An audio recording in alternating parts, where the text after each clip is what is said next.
नमस्कार साथियों, स्वागत है आप सभी का पाथफाइंडर पर। सीएजी की यानी कि comptroller and auditor general of India की एक बहुत ही ज़्यादा चौंकाने वाली रिपोर्ट सामने आई है और इस बार इन्होंने अपनी रिपोर्ट में आधार को और आधार इशू करने वाला जो संस्थान है UIDAI इनको निशाने पे लिया है। इस रिपोर्ट के बारे में कई सारी चीज़ें यहाँ पे सामने पेश करी जा रही हैं। फॉर एग्जाम्पल आप यहाँ पे देख सकते हैं, हिंदुस्तान टाइम्स की ये न्यूज़ है, CAG has flagged the privacy gaps and duplication in the Aadhaar card. उसके बाद ये भी आप देख सकते हैं कि कैग की जो नई रिपोर्ट सामने आई है, इन्होंने बताया है कि इसमें डुप्लीकेशन की और प्राइवेसी गैप्स की ह्यूमंगस हमें यहाँ पे प्रॉब्लम्स देखने को मिली हैं, यानी कि भारी तौर पर हमें यहाँ पे गोपनीयता में बहुत सारी खामियां देखने को मिल रही हैं। ये भी आप यहाँ पे देख सकते हैं, CAG has pulled up the UIDAI over the privacy gaps duplication of cards.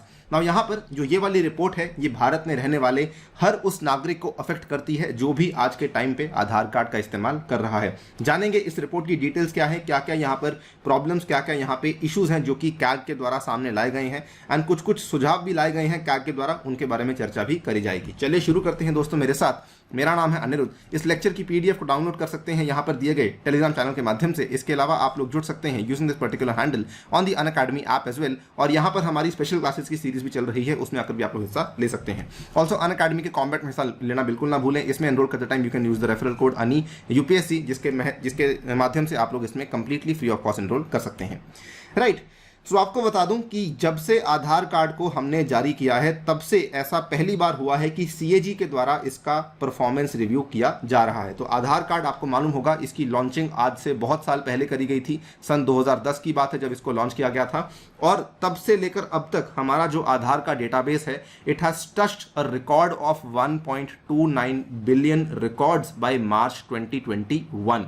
यानी कि पिछले साल के मार्च तक हमने ऑलमोस्ट इसमें 1.29 बिलियन आधार कार्ड के रिकॉर्ड्स को इकट्ठा कर लिया था। और ऐसा माना जाता है कि ये दुनिया का सबसे बड़ा बायोमेट्रिक बेस्ड आइडेंटिफिकेशन सिस्टम है जो कि एग्जिस्ट करता है।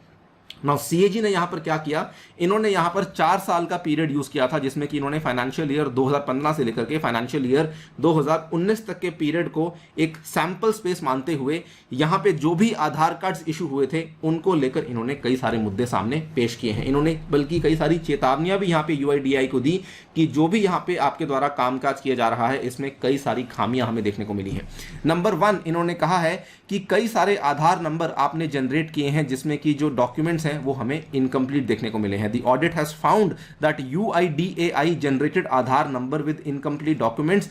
इन्होंने ये भी यहाँ पे स्थापित नहीं किया कि जो भी एप्लीकेंट्स के लिए हम लोग आधार कार्ड इशू कर रहे हैं, क्या वो भारत की कंट्री में पर्टिकुलर टाइम स्पैन के लिए रह भी रही हैं या फिर नहीं, क्योंकि इसमें भी एक पर्टिकुलर टाइम लिमिट है। आपको 182 दिनों के लिए भारत में रहना जरूरी है, 6 महीने के लिए भारत में होना जरूरी है, तभी जाकर के आपका जो है आधार कार्ड इशू किया जाएगा। लेकिन UIDAI ने इसको लेकर भी कुछ यहाँ पे इंश्योर नहीं किया, और बल्कि इन्होंने यहाँ पे पुअर क्वालिटी के बायोमेट्रिक्स को भी एक्सेप्ट किया है, जिसकी वजह से मल्टीपल और डुप्लीकेट आधार नंबर्स भी आपको देखने को मिल रहे हैं। ये तो पूरी की पूरी प्रॉब्लम का सार है। इसको हम लोग आगे जाकर प्रॉपरली समझेंगे कि एग्जैक्टली यहाँ पे क्या क्या दिक्कतें देखने को मिली हैं।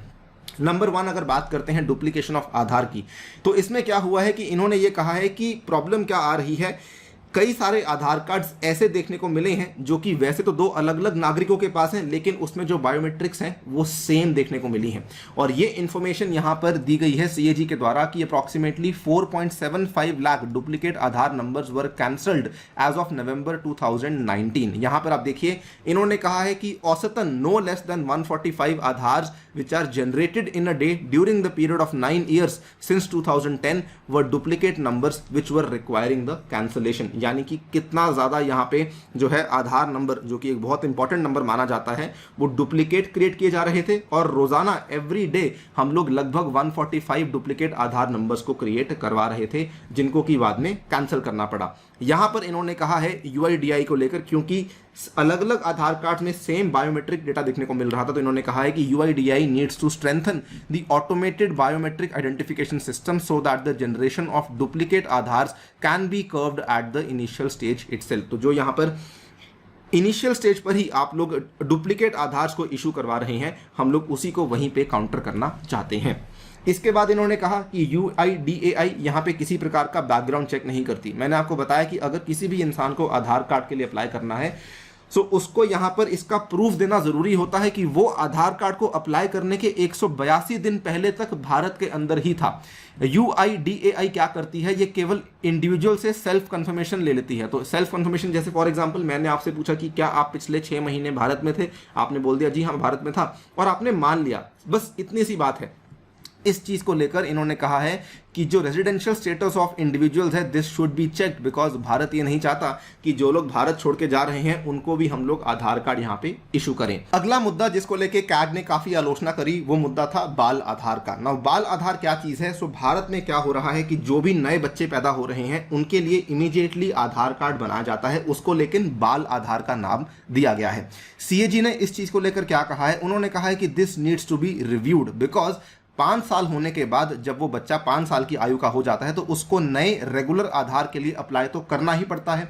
वैसे भी उसका जो 5 साल के पहले वाला जो बाल आधार कार्ड होता है वो कहीं पर भी एक्सेप्टेबल नहीं होता। The unique identity is not matched anyway because it is issued on the basis of documents of the parents. और इनफैक्ट CAG ने यहां पर यह भी कहा कि जब हमारे सर्वोच्च न्यायालय ने ऑलरेडी ये बोल दिया है कि अगर मान लीजिए कोई बच्चा ऐसा है, कोई शिशु ऐसा है जिसके पास बाल आधार नहीं है, तो उसके आधार पर आप उसके लिए किसी भी प्रकार की जो सेवा है उसको उससे वंचित नहीं कर सकते हैं। सो UIDAI को इन्होंने ये वाला यहाँ पे एक सजेशन दिया है कि जब उस बाल आधार का किसी प्रकार की आवश्यकता नहीं है, UIDAI needs to establish alternate ways, यानी कि हमें कोई वैकल्पिक रास्ता निकालना होगा to determine the unique identity of children जिनकी आयु 5 साल से कम है। बल्कि इन्होंने यहां पर बताया कि बाल आधार के ऊपर UIDAI के द्वारा लगभग 310 करोड़ रुपए ऑलरेडी लगाए जा चुके हैं टिल 31 मार्च 2019। ये ऐसा पैसा है जिसको कि UIDAI आगे जाकर के बचा सकता था, और क्योंकि हम लोग बाल आधार का कोई इस्तेमाल नहीं कर रहे हैं इसीलिए ये वाले पैसे का यहाँ पे डेफिनेटली सेविंग हो सकता था। इसके बाद इन्होंने अगले जो चीज़ की बात करी है वो है कॉन्ट्रैक्टर मॉडल। आई थिंक ये कॉन्ट्रैक्टर मॉडल एक ऐसी चीज़ है जिससे हर किसी का कभी ना कभी पाला पड़ा ही होगा। सो मान लीजिए कि आपको अपने आधार कार्ड में कुछ चेंज करवाना है, या फिर मान लीजिए आपको अपने फैमिली मेंबर में किसी का नया आधार कार्ड बनवाना है, तो उस केस में आप क्या करेंगे? आप किसी लोकल शॉप पे जाएंगे जो कि आधार के लिए यानी कि UIDAI के लिए एक कॉन्ट्रैक्टर की तरह काम कर रहा होगा। हो सकता है ये कोई टेलीकम्युनिकेशन पार्टनर हो सकता है ये कोई नॉर्मल शॉप हो जहां पर आधार का कामकाज होता हो।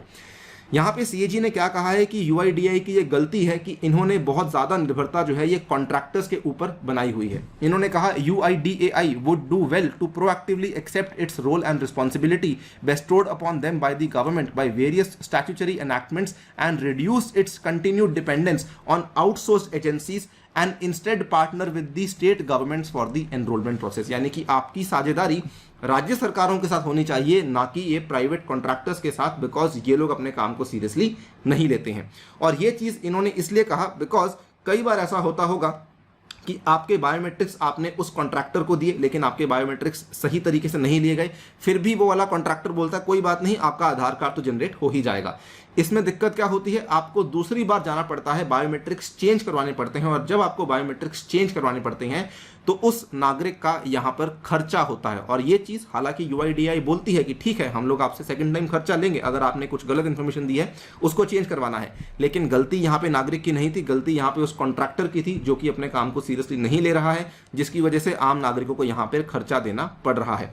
बल्कि इन्होंने यहां पर क्या कहा है कि UIDAI may levy the penalties on biometric service providers for deficiencies in their performance in respect of biometric deduplication। की अगर वो लोग यहां पर गलत बायोमेट्रिक डेटा को ले रहे हैं उस केस में UIDAI को इन कॉन्ट्रैक्टर्स के ऊपर पेनल्टीज भी लगानी चाहिए, and agreements in this regard they should be modified if required. लेकिन वो चीज भी अभी तक नहीं हुई है।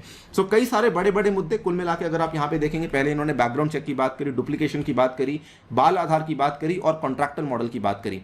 एंड इस चीज को लेकर आप देखेंगे जो यहाँ पे कॉन्ट्रैक्टर्स हैं इसमें UIDAI ने ये भी इंश्योर नहीं किया कि जो पर्सनल इंफॉर्मेशन इन कॉन्ट्रैक्टर्स के पास जा रही है, जो कि आपको बता दूं प्राइवेट सेक्टर को बिलोंग करते हैं, इस पर्सनल इंफॉर्मेशन को किस तरीके से वो लोग स्टोर कर रहे हैं, क्या वो लोग इस पर्सनल इंफॉर्मेशन को इरेज कर रहे हैं नहीं कर रहे हैं, इसका भी यहाँ पे बैकग्राउंड चेक UIDAI के द्वारा नहीं किया गया है। तो ये वाली जो रिपोर्ट है I think it's a very very crucial report जो कि बताती है कि आपका जो बायोमेट्रिक का डेटा है वो शायद कहीं ना कहीं सेफ नहीं है।